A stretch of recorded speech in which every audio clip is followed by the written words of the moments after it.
na nipende kuchukua nafasi hii niweze kuzungumza machache kazi ambazo Mheshimiwa Rais alizozifanya na hasa kwa mkoa wetu wa Dodoma.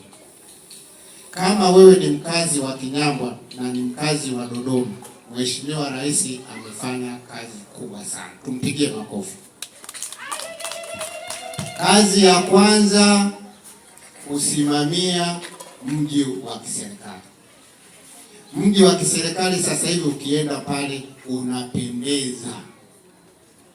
Lakini kazi ya pili ni uwanja wa ndege wa Msalato. Ukienda pale Msalato, ule uwanja unapendeza wa kimataifa. Lakini ukienda kwenye zahanati, wahudumu wa zahanati wapo, zahanati zenyewe majengo yapo. Ukiingia kwenye shule madawati yapo, majengo yake yapo. Kwa hiyo ni kazi kubwa Mheshimiwa Rais amefanya. Lakini kuna barabara inaitwa Ring Road. Kwa wale ambao hawajaizunguka, basi ukianzia nenda kule Nara, kule mwishoni kabisa inazunguka, inapita hivi paka huko, inazunguka inakwenda kutokea huko. Barabara ile karibu inaisha. Hii ni kazi yote iliyofanywa na rais wetu Samia Suluhu Hassan. Lakini kuna kazi nyingine ambayo ameifanya. Sasa hivi Dar es Salaam ulikuwa unachukua masaa 8. Sasa hivi unachukua masaa 3. Unaondoka hapa saa 11 asubuhi, ikifika saa 2:30 huko Dar es Salaam, unakunywa chai, unafanya shughuli zako, unageuza. Hii yote ni kazi nzuri aliyofanya Dr. Samia Hassan. Sasa mimi ni waombe wananchi wangu, kwa wale wote ambao wenye sifa maana yake kwamba kitambulisho chako cha mpiga kura umekihuisha, kimekaa vizuri.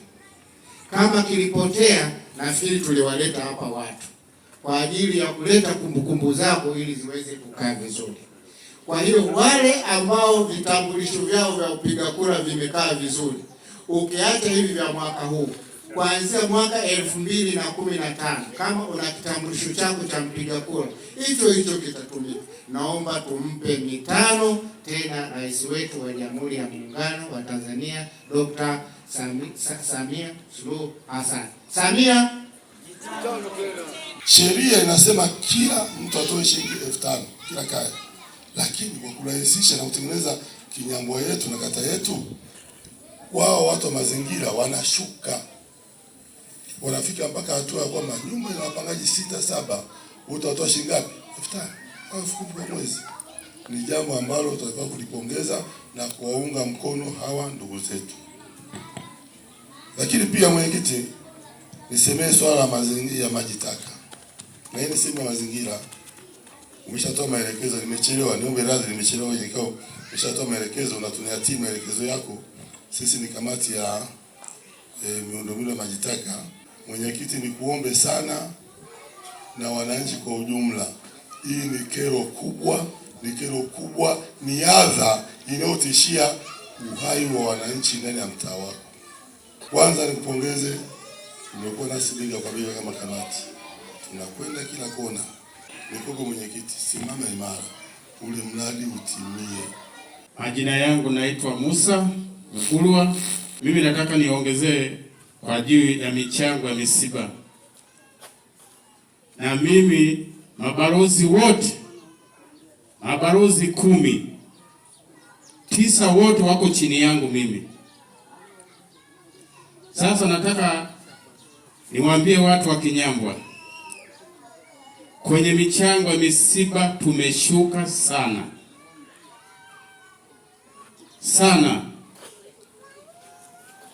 Nimeshakaa na mabalozi wangu vikao vingi sana.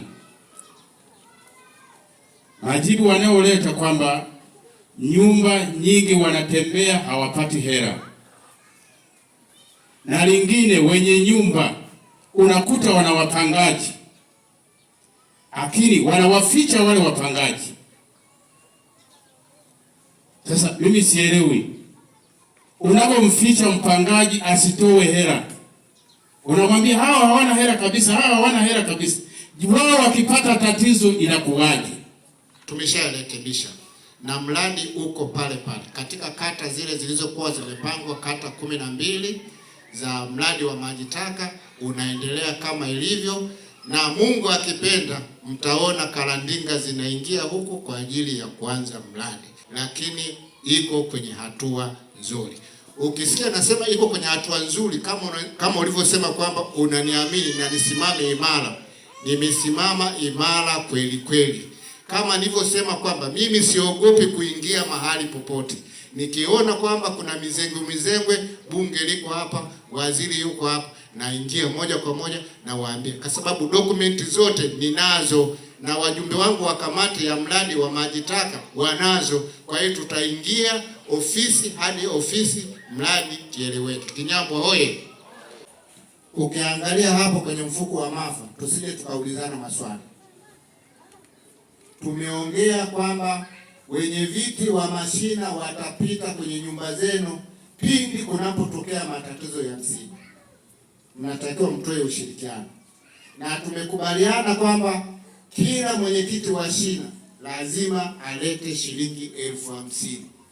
Asipotimiza hizo kiasi, akileta 20,000 tunamrudishia ili awarudishie wananchi wa shina lake.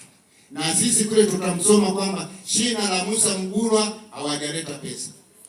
Kwa hiyo ikitokea tatizo kwenye shina lake, na sisi hatutamsaidia.